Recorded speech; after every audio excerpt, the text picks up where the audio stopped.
The black level. I didn't think much of it when the recruiter said, "Some places you go, you don't come back the same." I'd heard worse during my years in defense, contracting boilerplate warnings, legal posturing, just enough mystery to make you feel important. But this time, it was different. The badge didn't just say cleared, it said black level. A thick holographic stripe across the top shimmered when I moved it, and the clearance code was a string of letters and numbers I couldn't even pronounce. They flew me in blindfolded. I'm not kidding. I boarded a plane in a windowless hangar in Vegas, and they put a blackout hood over my head. Armed guards walked me into a soundproofed jet, and the next thing I knew, I was in the Nevada desert. "Welcome to Groom Lake," said a pale woman in a white uniform. She didn't smile. Area 51 wasn't like what you see online. It was sterile, cold, and quiet as a mausoleum. No chatter, no banter, no phones. Just white lights, white walls, and guards everywhere. I was there as a systems technician, maintenance, and diagnostics. I figured I'd be babysitting servers or patching control panels. Nothing crazy. But the elevator went down for nearly 3 minutes straight. Each sub-level was labeled numerically until we passed 10. Then the numbers stopped. The only markings past that were Greek letters. We passed Omicron. Then Omega.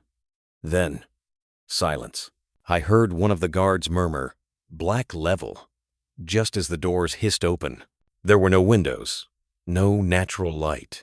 Everything was concrete, stainless steel, and reinforced glass. The air was cooler, too, like walking into a refrigerated morgue. My handler, a man with a stitched scar down his temple, walked me into a room marked Lab D17. That's where I first saw Subject K. He wasn't human. Not anymore. He looked like a man at first, seated at a reinforced chair, head tilted, but something about him was off.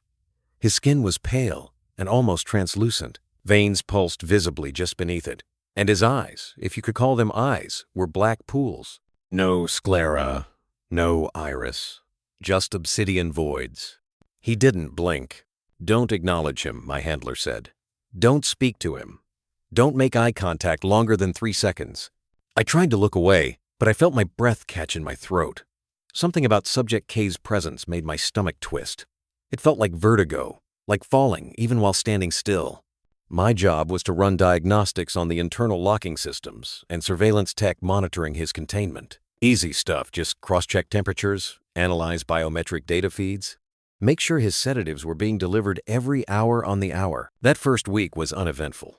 I'd get in, plug into the system, run my code, log the data, and get out. Then the logs started to change.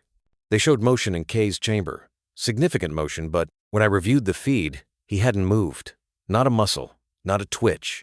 But the motion sensors spiked, sometimes up to 30 feet from where he sat.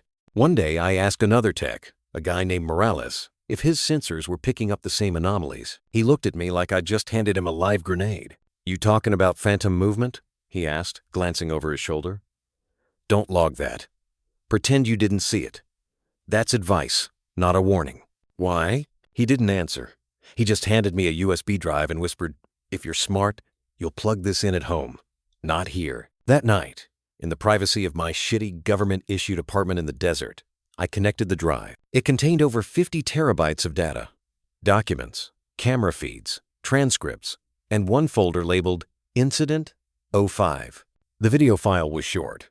Grainy black and white footage from a cell like the one Subject K was in. A soldier fully geared, helmet, AR-15, enters the chamber. Timecode runs for 22 seconds before the video goes black. Then static. Then, for just a fraction of a second, a single frame. The soldier was no longer intact. He was suspended in the air, limbs splayed like he'd been crucified upside down. His skin was peeled in a spiral pattern from feet to head, like an orange. And behind him, just for that frame, was Subject K. But he wasn't sitting anymore. He was standing, his mouth open far too wide. It was smiling. I closed the laptop and vomited into the sink. My hands wouldn't stop shaking. The next day, Morales was gone. His locker was empty, his nameplate removed. When I asked my handler about him, he said, "Morales has been reassigned." I knew better. Whatever Subject K was, it wasn't human, but it used to be. The files made that clear. K was a test pilot in 1987, exposed to something they called the Horizon Tear, a dimensional rift opened by a failed propulsion experiment. He was missing for 36 minutes. When they found him, he was standing outside his craft, naked and unresponsive. He hadn't aged. His watch was still ticking, but something had come back with him. Or maybe he came back wrong. I kept working, kept my mouth shut. I even stopped looking at the logs, just copied and pasted, signed off, got out.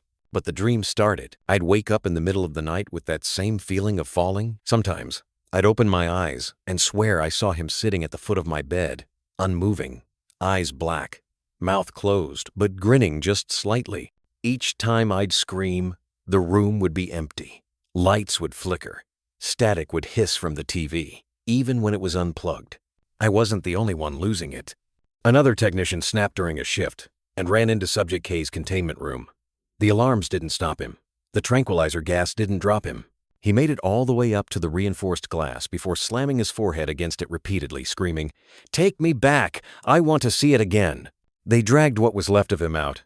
His skull was caved in, eyes ruptured, blood leaking from his nose and ears. I swear, as the doors closed, I saw Subject K tilt his head slightly, like he was listening. Then one night, the lights went out.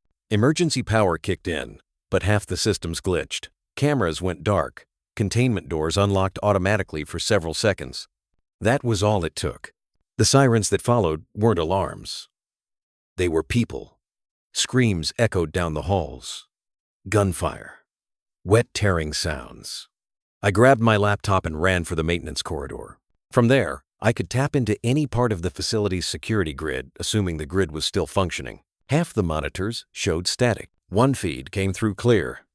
Lab D-17, Subject K's room. The chair was empty. The restraints were snapped clean.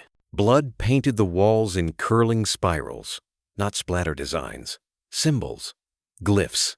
And in the center of it, standing motionless, was Subject K, looking straight at the camera. He didn't move.